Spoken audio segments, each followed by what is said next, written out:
Okay, आज हम लोगों ने पढ़ना about the B cell deficiencies and as well as the complement deficiencies. तो सबसे पहले हम लोग देखते हैं about the B cell deficiencies. तो बी सेल का हम सबको जो है ना रोल पता है कि बी सेल का काम क्या होता है। बी सेल का काम होता है एंटीबॉडीज बनाना। तो बी सेल में अगर कभी भी क्या है डेफिशिएंसी आए आइदर इन द नंबर या फिर क्या है इसके फंक्शन में किसी भी किस्म की डेफिशिएंसी आए, कोई ना कोई प्रॉब्लम आए, तो क्या होगा, हमारे पास एंटीबॉडी के लेवल कम हो जाएंगे, एंटीबॉडी में मसला आएगा। सही हो गया।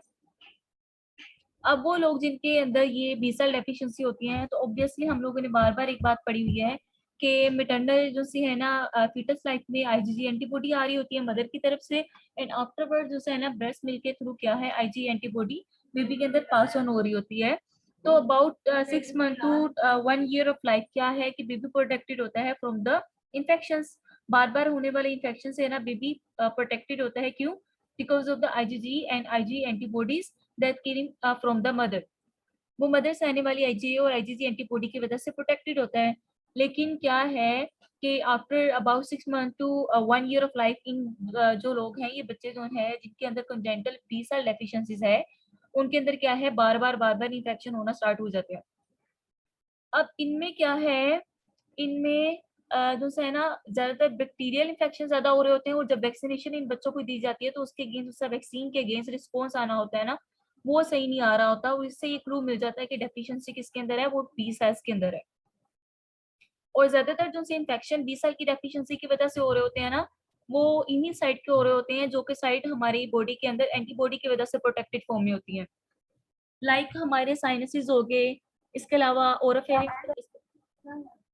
ओरोफेरिंग्स और रेस्पिरेटरी ट्रैक्ट हो गया।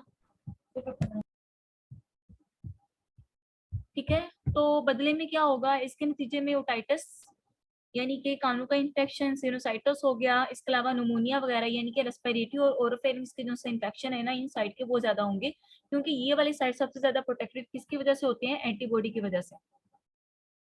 लेकिन एज वेल एज इन लोगों को क्या है वायरल इन्फेक्शन भी हो जाते हैं। इसके अलावा क्या है जीआईटी के इन्फेक्शन, और इसके अलावा इनकैप्सुलेटेड जो ऑर्गेनिजम्स है जैसे कि सेप्टोकोकस निमोनी हो गया, नजरिया हो गया, मेनिंजाइटिस, इस तरह के जो है ना बैक्टीरिया जो कि इनकैप्सुलेटेड हैं, उनके जरिए से इन्फेक्शन होने के चांसेस बहुत ज्यादा होते हैं। तो अब हम लोग डिफरेंट डिजीजेस के बारे में पढ़ते हैं जो कि हमारे पास बी सेल डेफिशिएंसी की वजह से हो रही होती हैं। इनमें से एक डिजीज जिसका हम लोग पहले पढ़ चुके हैं वो है ब्रूटन्स ए गैमा ग्लोबुलिनीमिया।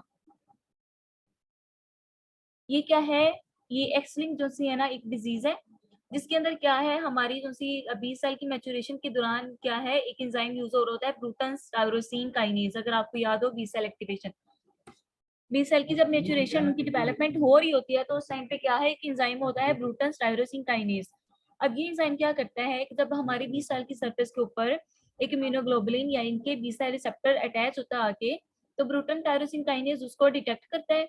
उसको डिटेक्ट करने के बाद क्या है ये बी सेल को सिग्नल भेजता है कि तुम फर्दर क्या है डिवाइड हो एज वेल एज डिफरेंशिएट हो जाओ into the mature B cell. ठीक है, अब जब क्या हुआ कि ब्रूटन टायरोसिन काइनेज नहीं है, तो क्या होगा कि डाउनस्ट्रीम सिग्नलिंग जो सी है ना वो इफेक्ट होगी। जब वो इफेक्ट होगी तो हमारा जो सा बी सेल है ना उसको सिग्नल नहीं जाएगा, वो ना तो डिवाइड करेगा और ना ही डिफरेंशिएट हो जाएगा into the mature T cell. यानी कि ये दोनों स्टेप जो है ना वो खत्म हो जाएंगे, ना तो वो डिवाइड करेंगे बी सेल और ना ही वो डिफरेंशिएट होंगे into the mature B cell. तो यानी कि हमारे पास बी सेल का जो सा है नंबर वो कम हो जाएगा मैच्योर बी सेल का। प्री बी सेल्स तो प्रेजेंट होते हैं लेकिन मेच्योर बी सेल है ना उसके अंदर वो डिफरेंशिएट नहीं हो पा रहे होते because of the deficiency of the Bruton's tyrosine kinase.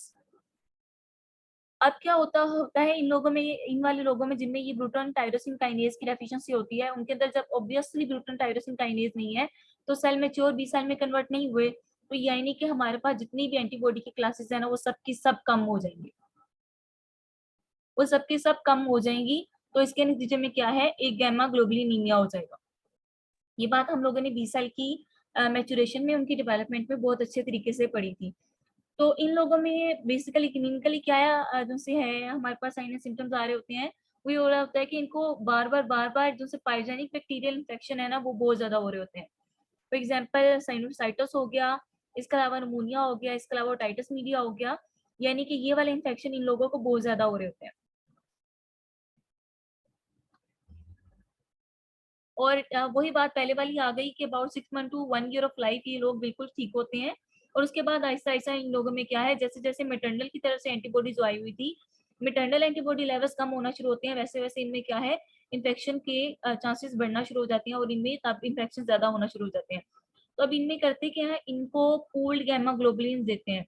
ये क्या है, ये रेडीमेड प्रिपरेशंस हैं इम्यूनोग्लोबुलिन्स की, यानी कि डिफरेंट तरह की जो से ना मुख्तलिफ लोगों से इकट्ठी करके इम्यूनोग्लोबुलिन्स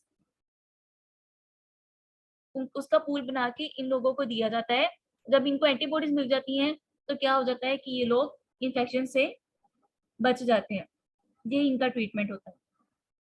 अभी तक हम लोगों ने पढ़ा एक्स लिंक्ड हाइपोगैमाग्लोबुलिनीमिया या फिर अगैमाग्लोबुलिनीमिया। अब हम लोग पढ़ते हैं अबाउट द आईजीए डेफिशिएंसी।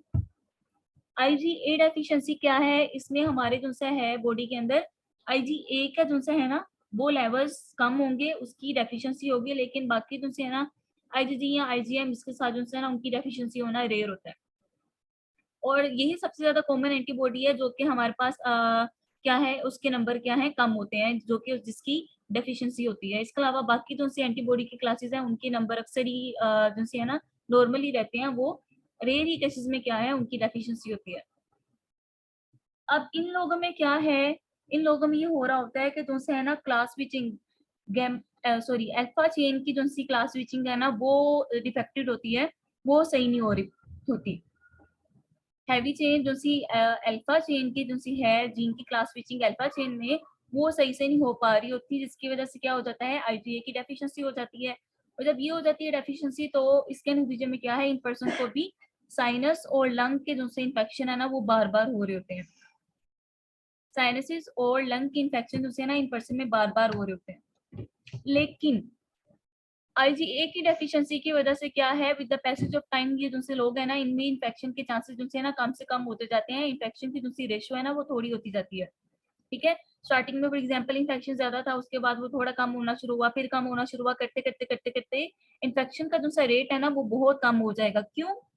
वो इस वजह से होगा कि जो बाकी एंटीबॉडी के क्लासेस हैं, आईजीजी हो गया, आईजीएम हो गया, वो पर्सन को प्रोटेक्ट कर रही होती है फ्रॉम द इन्फेक्शन।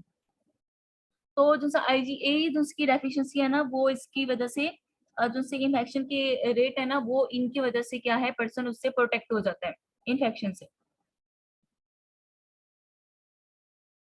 अब ये सारा कुछ हो गया, अब इन लोगों का ट्रीटमेंट में कि जो से है ना पूल्ड जो से गामा ग्लोबुलिन्स है ना वो नहीं देनी चाहिए, क्योंकि अक्सर ऐसा होता है कि जो सा फॉरेन आईजीए एंटीबॉडी हमारे पास इन्फ्यूजन में आईवी में हम पूल्ड गामा ग्लोबुलिन्स में देते हैं, उसके अगेंस्ट वो हमारे जो बॉडी है ना वो एक्शन में आ जाती है, उसके अगेंस्ट इम्यून रिस्पॉन्स एक्टिवेट हो जाता है, उसके अगेंस्ट क्या है उसको फॉरन कंसीडर करके उसके अगेंस्ट एंटीबॉडीज बनाना शुरू हो जाता है।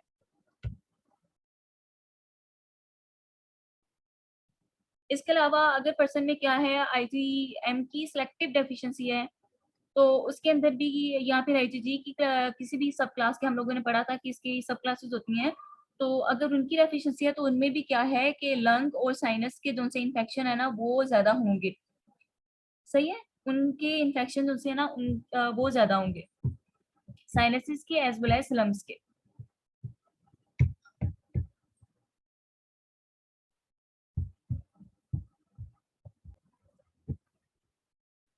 हाइपर आईजीएम सिंड्रोम क्या है, इसमें जो है आईजीएम का जो से लेवल्स है ना वो बॉडी में बहुत ज्यादा होती हैं और बाकी जो से क्लासेस हैं वो उनमें स्विचिंग नहीं हो पा रही होती।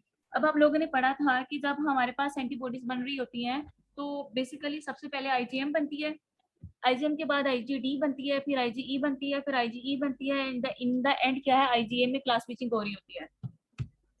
तो ये इस तरीके से सीक्वेंस में हमारे पास जो सी एंटीबॉडी की क्लास स्विचिंग हो रही होती है। लेकिन अगर किसी भी वजह से हमारे पास क्लास स्विचिंग नहीं हो पा रही, सिर्फ आईजीएम ही रह जाएगी और कोई और एंटीबॉडी नहीं बनेगी, तो आईजीएम के लेवल बॉडी के अंदर बहुत ज्यादा हाई हो जाएंगे, तो इसको कहते हैं हाइपर आईजीएम सिंड्रोम। इसको कहते हैं हाइपर आईजीएम सिंड्रोम। अब इसमें क्या है, 20 साल के नंबर बिल्कुल ओके है, लेकिन डिफेक्ट कहाँ पे आ रहा है, वो बेसिकली 20 साल के अंदर नहीं आ रहा, वो आ रहा है दूसरी हेल्पर टी सेल है ना, जो उनकी हेल्पर टी सेल की टाइप है फॉलिकुलर हेल्पर टी सेल। जो कि फॉलिकुलर हेल्पर टी सेल क्या कर रहे होते हैं, हमारे पास 20 साल को हेल्प प्रोवाइड कर रहे होते हैं with the interleukin 21 and CD40 ligand. ये हम लोगों ने बहुत डिटेल में बात की हुई है। अब अगर फॉलिकुलर हेल्पर टी सेल का उनके जीन में ये डेफिशिएंसी हो जाए, जो कि जीन इनकोड कर रहे हैं CD40 लाइगेंड को, तो CD40 लाइगेंड के जीन में अगर किसी भी किस्म की म्यूटेशन हो गया है या फिर क्या है डेफिशिएंसी हो गई है, तो CD40 लाइगेंड के जरिए से जो 20 सेल को हेल्प मिलनी थी क्लास स्विचिंग के लिए, वो नहीं मिलेगी। सही है। CD40 लाइगेंड के ने क्या करना था, वो 20 सेल के सरफेस के ऊपर जो उनका CD40 के रिसेप्टर थे उन्होंने उसके साथ बाइंड करना था। टी सेल ने अपने CD40 लाइगेंड के जरिए से जो 20 सेल की सरफेस के ऊपर CD40 रिसेप्टर मौजूद हैं उनके साथ बाइंड करना था। और क्या है कि हमारे जो 20 सेल है ना, उसको इसने हेल्प प्रोवाइड करनी थी। और ये हेल्प किसके जरिए से आ रही होती है, हम लोगों ने पहले बात कर ली कि CD40 लाइगेंड के जरिए से, एज वेल एज जो हमारे इंटरल्यूकिन 21 है उसके जरिए से हमारे फॉलिकुलर हेल्पर टी सेल हमारे बी सेल को हेल्प कर रहे होते हैं। अब अगर वो जीन जो कि CD40 लाइगेंड को इनकोड कर रहे हैं उनमें डेफिशिएंसी हो गया, तो क्या हो गया कि हमारा इन द एंड CD40 भी वो भी डेफिशिएंट हो जाएगा। जब वो डेफिशिएंट हो जाएगा तो क्या होगा कि बी सेल को हेल्प नहीं मिलेगी कि वो क्लास स्विच करें। जब वो क्लास स्विच करके या दूसरी एंटीबॉडी में कन्वर्ट नहीं हो रहे, उनमें स्विच नहीं हो रहे, तो आईजीएम के लेवल, आईजीएम एंटीबॉडी के लेवल हाई हो जाएंगे।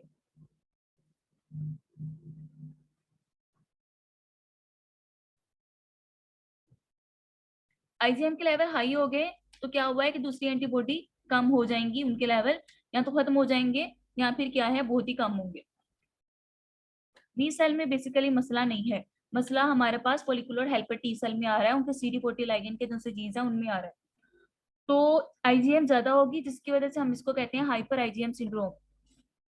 अब इनमें भी इन वाले पेशेंट को ट्रीट कैसे किया जाता है, इनको भी ट्रीटमेंट में क्या है, गामा ग्लोबुलिन्स का जो सा इंट्रावेनस इन्फ्यूजन है ना वो दी जा रही होती है। और इसकी वजह से इन द एंड क्या है, थोड़े इन्फेक्शन हो रहे होते हैं इन वाले पर्सन में। अब हम लोग अबाउट फोर्थ डिजीज के बारे में पढ़ते हैं जिसका नाम है कॉमन वेरिएबल इम्यूनोडेफिशिएंसी, CVID।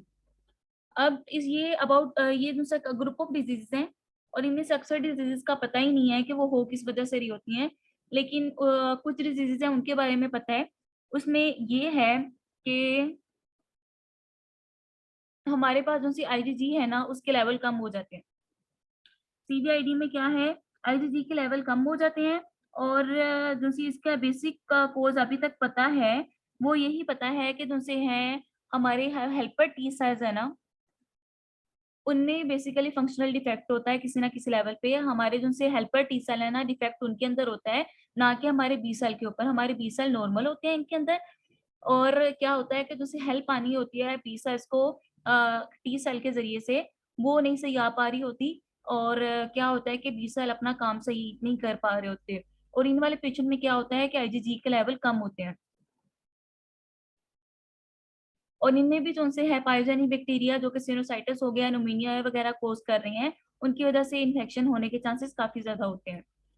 अब इन वाले जिनसे है ना इन्फेक्शन बहुत ज्यादा सीवियर फॉर्म में नहीं होते और होते भी बाद में जाते हैं लाइफ में ना। यानी कि जो बाकी हम लोगों ने इन्फेक्शन के बारे में पढ़ा, वो हम लोगों ने पढ़ा ना about 6 month to 1 year of life में ये इन्फेक्शन स्टार्ट हो जाती है। लेकिन इनमें जो से है ना अबाउट 15 to 35 ईयर यानी कि लेटर इन लाइफ में जाके इन्फेक्शन होना स्टार्ट होते हैं। तो इसकी वजह से ये समझा जाता है कि माइट बी पॉसिबल ये जो सी डिजीज है CVID वो कंजेनिटल नहीं है बल्कि कोई एक्वायर्ड डिजीज है। अगर वो कंजेनिटल होती तो क्या है कि वो बचपन में ही, जब वो बच्चा छोटा सा होता है about 6 month to 1 year of life में ही वो इन्फेक्शन चांस जो सी है ना स्टार्ट हो जाते हैं। सही हो गया। ज्यादातर डिजीजेज जो सी है इसकी क्योंकि ये ग्रुप ऑफ डिजीजेज है, ज्यादातर का हम लोगों को अभी तक नहीं पता कि कॉज क्या है। लेकिन अभी तक जो सी कॉज समझी जा रही है वो यही है कि जो से हेल्पर टी सेल है ना उनके अंदर किसी ना किस्म का फंक्शनल डिफेक्ट मौजूद है। ये हम लोगों ने अभी बात कर ली। होता क्या है, IgG के लेवल कम है और बार बार जो से है ना पायोजेनिक बैक्टीरिया के इन्फेक्शन हो रहे होते हैं पर्सन को। फॉर एग्जाम्पल साइनोसाइटिस हो गया, न्यूमोनिया वगैरह, ही हम लोग अभी तक बार बार पढ़ते आ रहे हैं कि इन वाले जब 20 साल की डेफिशिएंसी होती है तो यही वाले साइट के और यही वाले जो से है ना बैक्टीरिया की वजह से इन्फेक्शन होने के चांसेस ज्यादा होते हैं। इन्फेक्शन बहुत ज्यादा स्प्रेड नहीं है। इसके अलावा बहुत अर्ली लाइफ में भी स्टार्ट नहीं हो जाते बल्कि लेटर इन लाइफ स्टार्ट होते हैं अबाउट 15 to 35 ऑफ एज।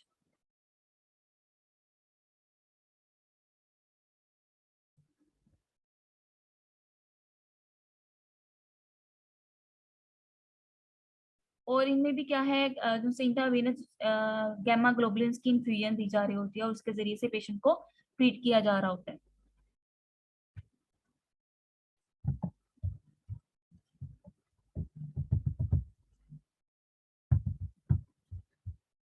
ये था हमारे पास बी सेल की डेफिशिएंसी। अब हम लोग पढ़ते हैं कॉम्प्लीमेंट डेफिशिएंसीज। कॉम्प्लीमेंट का हम लोगों ने पढ़ा था कि कॉम्प्लीमेंट क्या है। कॉम्प्लीमेंट एक अबाउट 20 प्रोटीन पे मौजूद मुश्तमिल एक पूरा एक सिस्टम होता है जो कि हमारे इम्यून सिस्टम को क्या है, कंप्लीट कर रहा होता है। इसी वजह से इसका नाम है कॉम्प्लीमेंट, कॉम्प्लीमेंट सिस्टम। तो हमारा जो सा ये कॉम्प्लीमेंट सिस्टम है उसका काम बेसिकली हम लोगों ने पढ़ा था कि जहाँ पे भी एंटीजन एंटीबॉडी के साथ एंटीजन अटैच होता है तो क्या है वहाँ पे कॉम्प्लीमेंट क्या है, अटैच हो जाता है। और या तो वो वहाँ पे फर्दर इन्फ्लेमेटरी प्रोसेसेस को एक्टिवेट कर देगा, एज वेल एज जो सा सेल है उसकी वो साइटोलाइसिस भी कोज करेगा, किसके जरिए से, मेम्ब्रेन अटैक कॉम्प्लेक्स बना के। सही है। हम लोगों ने ये भी पढ़ा था कि हमारे पास type 2 hyper sensitivity as well as hyper type 3 hyper sensitivity में भी काफी ज्यादा इसका इंपॉर्टेंट रोल है। इसके अलावा जहाँ पे भी क्या है एंटीजन एंटीबॉडी वगैरह अटैच है वहाँ पे कंप्लीमेंट मीडिएटेड जो सी साइटोटॉक्सिसिटी है, साइटोलाइसिस है, वो भी ये कोज करवा रहा होता है। अब हम लोग पढ़ते हैं कि इसमें जो सा कंप्लीमेंट डेफिशिएंसी की वजह से डिजीज वगैरह कौन सी हो सकती हैं। तो हम लोगों ने तब जब कंप्लीमेंट सिस्टम पढ़ा था तो तब हम लोगों ने पढ़ा था कि जो सा C1 है उसका काम क्या होता है कि जहाँ पे भी एंटीजन एंटीबॉडी आपस में अटैच हैं तो क्या है वो उसको रिकॉग्नाइज करता है। लेकिन C1 के साथ उसका एक कम्पिटिटिव इनहिबिटर भी मौजूद होता है जो कि उसके साथ compete कर रहा होता है कि इम्यून सिस्टम जो सा बहुत ज्यादा एवं ही एक्टिवेट ना हो जाए। तो अगर क्या है C1 स्ट्रेस इनहिबिटर उसकी डेफिशिएंसी है तो कॉम्प्लीमेंट ओवर एक्टिवेट हो जाएगा। सही है। अगर C1 स्ट्रेस इनहिबिटर की डेफिशिएंसी है तो कॉम्प्लीमेंट सिस्टम ओवर एक्टिवेट हो जाएगा, जिसके नतीजे में क्या होगा, हेरिडिटरी एंजियोएडिमा होगा। इसमें क्या है वो पेशेंट का दूसरा बॉडी में एडिमा हो जाता है, पर्टिकुलरली दूसरा लेरिंग्स है ना, लेरेंजियल एडिमा, वो होने के चांसेस बहुत ज्यादा होते हैं। और लेरेंजियल एडिमा एडिमा दूसरा है ना वो पर्सन के लिए फैटल होता है, उसके लिए लाइफ थ्रेटनिंग होता है। इसके अलावा अगर पर्सन जो है उसकी बॉडी के अंदर डीके एक्टिवेटिंग फैक्टर या डीके एक्सेलरेटिंग फैक्टर उसकी डेफिशिएंसी है तो क्या होगा कि जो सा मेम्ब्रेन अटैक कॉम्प्लेक्स इजीली उसकी सेल की सरफेस के ऊपर बाइंड कर जाएगा, उसको प्रोटेक्शन कहीं भी नहीं रहेगी सेल को। और बदले में क्या है, सेल की मेम्ब्रेन उसकी है ना उसके अंदर पोर्स हो जाएंगे और क्या है सेल टूट जाएगा। और पीएनएस में क्या है कि पर्सन का जब अर्ली मॉर्निंग जब वो यूरिन करते हैं तो उनकी जो सी है मैम ये दोबारा बता दो, नहीं आ रहा। जी बच्चे, ये वाला दोबारा बता दें अभी जो आपने बताया। पीएनएच का या एंजियोडीमा का? दोनों। दोनों। हेरिडिटरी एंजियोडीमा में क्या है, इसमें बेसिकली डेफिशिएंसी होती है C1 एस्ट्रेज इनहिबिटर की। C1 स्पेस क्या है, ये हमारा जो सा कॉम्प्लीमेंट का एक सबसे पहले एक प्रोटीन आती है जो कि C1 है और ये क्लासिकल पाथवे में आती है। उसमें ये रिकॉग्नाइज किसको कर रही होती है, जो सी एंटीजन और एंटीबॉडी जब आपस में बाइंड कर जाते हैं उसको रिकॉग्नाइज कर रही होती है। एंटीजन एंटीबॉडी के जो से कॉम्प्लेक्स है उसको रिकॉग्नाइज कर रही होती है।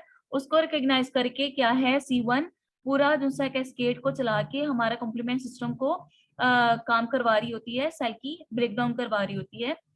अब क्या है कि इसके साथ साथ C1 के साथ इसका एक इनहिबिटर भी होता है जो कि इसका कम्पिटिटिव इनहिबिटर है, यानी कि ये इनके लेवल्स आपस में एक कम्पीट कर रहे होते हैं।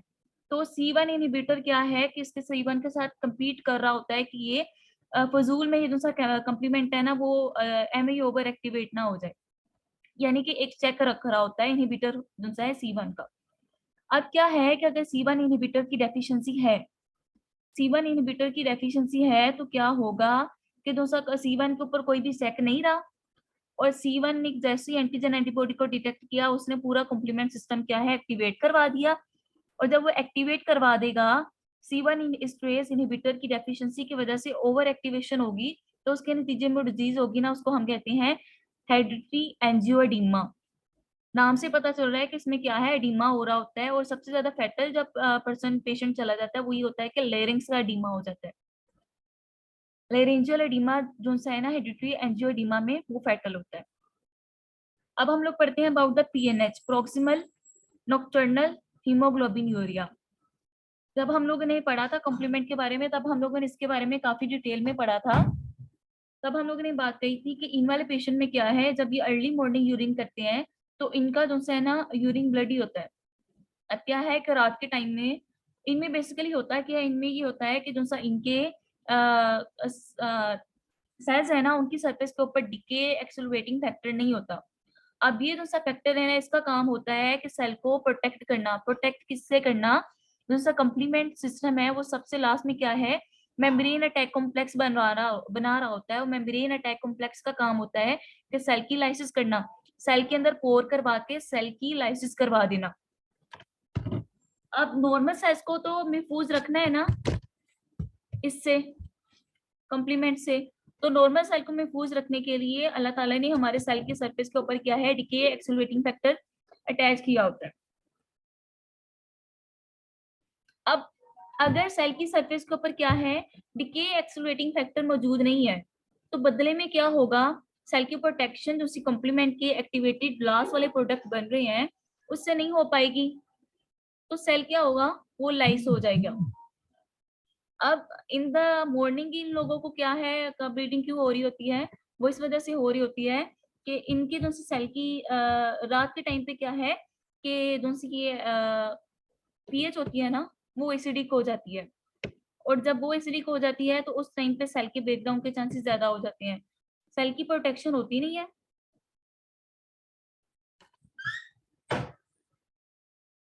सेल को प्रोटेक्ट करने वाले फैक्टर मौजूद नहीं है, तो जो सा कॉम्प्लीमेंट के दूसरे लास्ट वाली मेम्ब्रेन अटैक कॉम्प्लेक्स बनता है वो इजिली सेल की लाइसिस करवा देता है।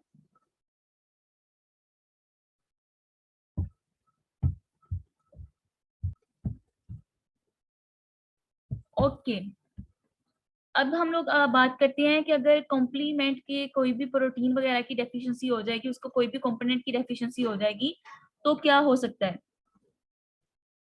ठीक है, उसके नतीजे में क्या होगा, उसके नतीजे में पर्सन को बार बार बैक्टीरियल जो इन्फेक्शन है ना उसके होने के चांसेस ज्यादा हो जाते हैं।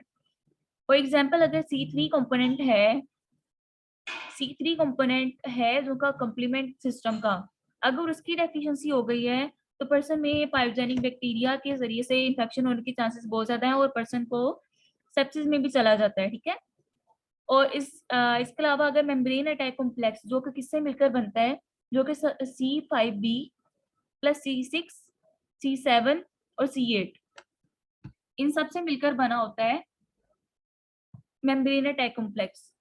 जब इसके लेवल्स कम हो जाएंगे तो क्या है, तो हम लोगों ने तब पढ़ा था कि हमारे जिनसे बॉडी के अंदर नजीरिया वगैरह जिनसे नजीरिया के जिनसे स्पीशीज है ना, उनके जरिए से जिनसे बैक्टीरियल इन्फेक्शन है ना उनके होने के चांसेस बहुत ज्यादा हो जाते हैं। नजीरिया में हमारे पास दो स्पीशीज सबसे ज्यादा कॉमन आती हैं, नजीरिया मेनिंजाइटिस और नजीरिया गोनोरिया। सही है, तो अगर मेम्ब्रेन अटैक कॉम्प्लेक्स है वो उसकी डेफिशिएंसी है, उसके लेवल्स कम है, तो हमारे पास नजरिया के जिनसे इन्फेक्शन के चांसेस है ना वो ज्यादा हो जाते हैं।